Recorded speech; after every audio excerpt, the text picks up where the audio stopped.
Hey, how's it going guys? It's Nate here. And Fallout 4's post-nuclear US of A is a land littered with tales to tell. Whether it's the sad struggle of a lowly substance farmer, or the great jockey for power between two apocalyptic armies, it seems everywhere we look, there's a story to be found. Alas, sometimes these stories can, well, sort of not make any sense, or conflict with each other and the rules of the Fallout universe as we know them.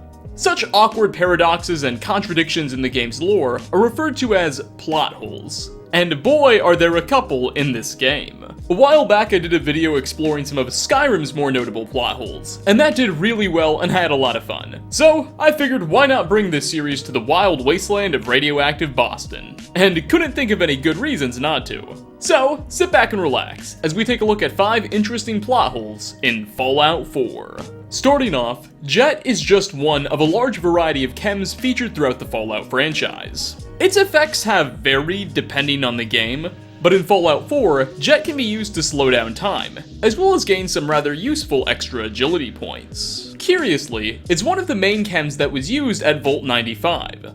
Vault 95 was, or I guess is, a vault the sole survivor can discover near the edge of the glowing sea, that had a rather intriguing experiment taking place inside of it. Vault-Tec, the devious fiends they are, had intentionally populated the bunker exclusively with chem addicts, and after it was sealed shut, the residents would be cut off from their substances completely. Cold turkey. At least, for 5 years anyway.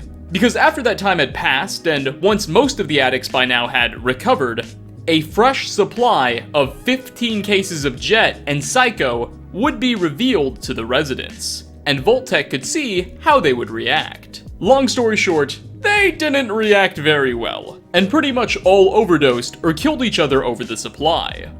But the thing is, despite Vault-Tec clearly stating that Jet and Psycho were the major chems being used in the experiment, according to Fallout's lore, Jet didn't actually exist at the time this project was being planned or executed. You see, we learn in Fallout 2 that Jet is actually one of the few consumables that was created after the war rather than before. It was developed by some shady Wasteland pseudoscientists who realized the fumes from Brahmin dung could be inhaled as a chem. And by the way, yes, when you use a Jet in the game, you're basically just inhaling synthesized Brahmin gas, which is ew. But more importantly, it means that it's physically impossible for Jet to have been available prior to the bombs falling. Yet somehow Vault-Tec was using it in some of their wackiest experiments. In fairness, this inconsistency doesn't bother me tremendously, as Fallout 2 was developed by Interplay rather than Bethesda themselves. So if they wanted to go back and retcon the lore to suggest that Jet was an already existing chem prior to the bombs falling, they could do that and it wouldn't upset me too much. Though I don't think that's really what's happening here. More than likely, whoever was typing out these terminal entries just didn't know the full history of Jet and had assumed it was like any other chem. Alas, that person was wrong. Next on our list, we have the curious case of Roger Warwick. He and his farm are at the center of the Institute quest, Building a Better Crop. We talked a bit about this in our last Fallout 4 video, so I'll spare the more minute details. Essentially, Roger Warwick isn't Roger Warwick, if you catch my meaning. He's a synth. He used to be a person, until a few months back, when the Institute captured the real Roger and replaced him with one of their droids. Now they're secretly using his farm to test out a new crop developed by their bioscience division. If you speak to members of the Warwick family, they'll all remark on how their patriarch has recently undergone a massive personality change. For the better. He's lost what was once a massive temper and become kinder and happier. And everyone's pretty satisfied, clueless that the actual Roger is no more. Well, everyone except one person. A single worker on the farm has caught on to the synthetic truth, and the Institute will send you in to neutralize this man who knows a bit too much. After the quest has been completed, Roger will be flagged as unessential, and can be killed if you please. And this is where things get weird. Because if one decides to gun down this obviously robotic farmer, he won't drop a synth component. If this makes you scratch your head, it definitely should, as the Institute, in no uncertain terms, states that Roger is a Gen 3 synth, Heck, after completing his quest, Roger even promises to continue working with the Institute directly to your face. But if he is a Gen 3 synth, he has to have a synth component, which he doesn't. At first I had thought this could maybe be some 8D nuclear-themed chess by Bethesda's writers. Maybe the real Roger somehow avoided the replacement. Maybe he just learned to play along or something. But there are terminals in the Institute's bioscience lab that clearly state the human Roger was kidnapped, taken to the Institute for interrogation, and the robotic replacement was dispatched. So what most likely happened is whoever was in charge of placing Roger's NPC simply forgot to add a synth component to his inventory, which is admittedly a bit odd, as they purposefully flagged his essential status to be revoked once the appropriate quest was finished. So, who knows? Maybe the real Roger Warwick is just that good. Coming in at number 3, Cambridge Polymer Labs is a dated research facility located just west of the old Commonwealth Institute of Technology. While the building itself is certainly old and pre-war, she's not necessarily abandoned though. As upon your first visit to the place, you'll be greeted by a Miss Nanny robot named Molly, who apparently has yet to receive the memo about the whole nuclear apocalypse thing, and treat you as if you were any other prospective visitor prior to the war. Molly will ultimately end up offering the player a job at the institution, kickstarting a whole side quest worthy of its own video. But before the sole survivor begins, she'll ask if you'd like to take part in a company orientation. Basically just a brief lecture on the history of Cambridge Polymer Labs.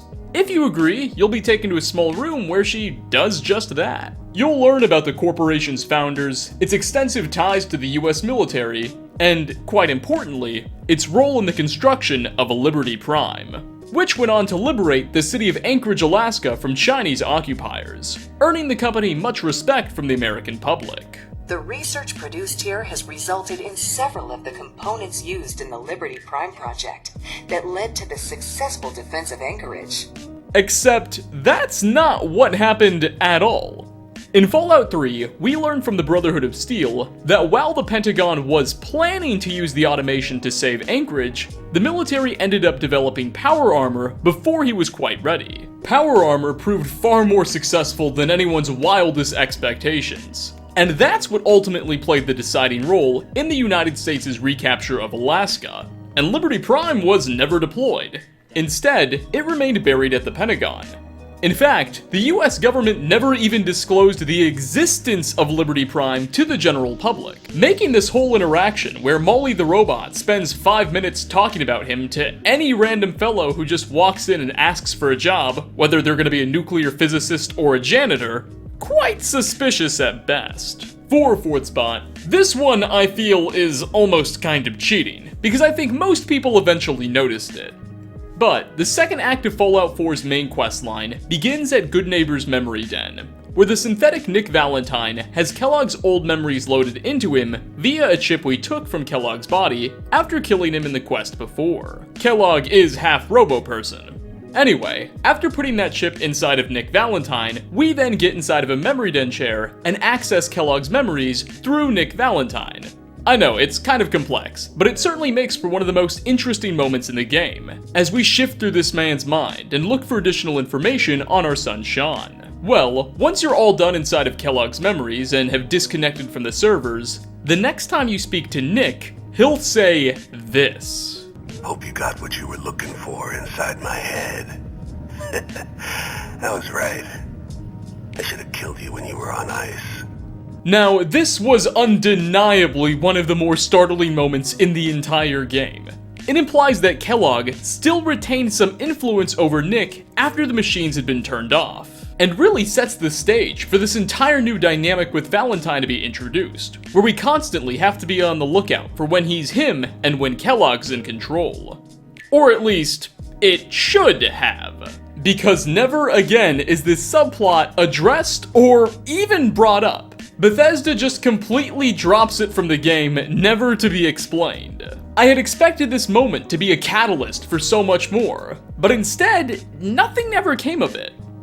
But there may indeed be a reason for all of this. The Dangerous Minds quest actually had quite a bit of dialogue and sequences cut from it, that would have revealed Nick and Kellogg to be a bit more closely linked than the release version of the game suggests. For one, there was a conversation the player could have had with Dr. Amari, who would explain that Nick Valentine may have been built out of modified cybernetic parts similar to what the Institute used to enhance Kellogg, which is why Nick was able to access his memories in the first place. This dialogue was ultimately replaced. Instead, Nick's ability to read Kellogg's memories is just chalked up to him being a really old model, and the fact that he may be based on the same parts that made Kellogg Kellogg is never elaborated upon or mentioned. Considering this replacement, it's very possible that Bethesda had planned for there to be a lot more going on here, and perhaps turn Nick Valentine's jockey for control over his own mind with Kellogg into an actual subplot, but ultimately decided to discard it.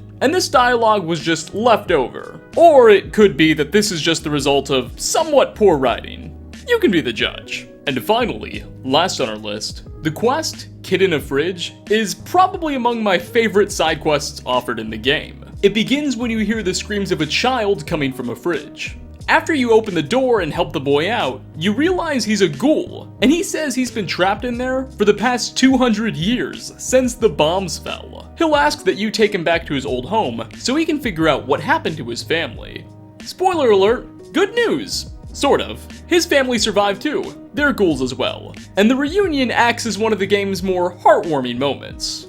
Also, you're given the option to sell the boy to a slaver named Bullet and make a few hundred caps. So, decisions. However, despite the enjoyable narrative and unique concept, this quest really shouldn't exist at all according to the game's lore. You see, the mission suggests that ghouls don't age or need to eat at all, both by the very fact that this kid managed to survive 200 years locked in a fridge as a ghoul and emerge still as a child, and that slaver who asks if he can buy Billy from us even goes so far as to state the reason he wants him is because ghouls don't age or need to eat, making them excellent workers. But we know very well that's not how ghouls work. The Fallout franchise is rather inconsistent on whether or not ghouls actually need to eat. For instance, there's a ghoul in Fallout 4 named Kent Connolly, living in Goodneighbor.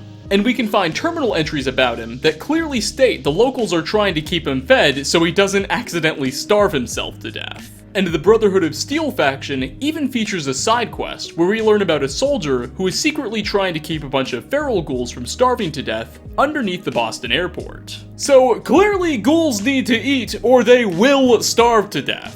Fallout 2 does imply that some ghouls are able to survive without food, instead living off of radiation. But Billy's fridge isn't a very radioactive place, all things considered. Additionally, ghoul children aren't supposed to be a thing. We know ghoulification does stop aging in adults, but in children that's not the case. In Fallout New Vegas, we meet a character named Raoul, who became a ghoul long ago as a child, but grew into an adult despite that condition. Furthermore, in Fallout 3, there's a character named Gob, who's suggested to have ghoulified as a child, but also grown out of it. So this Peabody kid really just should not exist. He should have starved to death years ago, or at very least grown into an adult while in the fridge. Nonetheless, this was one of my favorite quests in the game. So, all is forgiven, Bethesda. Well, maybe not all, but you get the idea. Anyway, on that note, we are going to wrap up. 5 interesting plot holes in Fallout 4. Thanks for stopping by, everybody. Which of the ones shown off in this video did you find to be the most intriguing or thought-provoking? Do you have any potential explanations behind some of these? Leave a comment down below.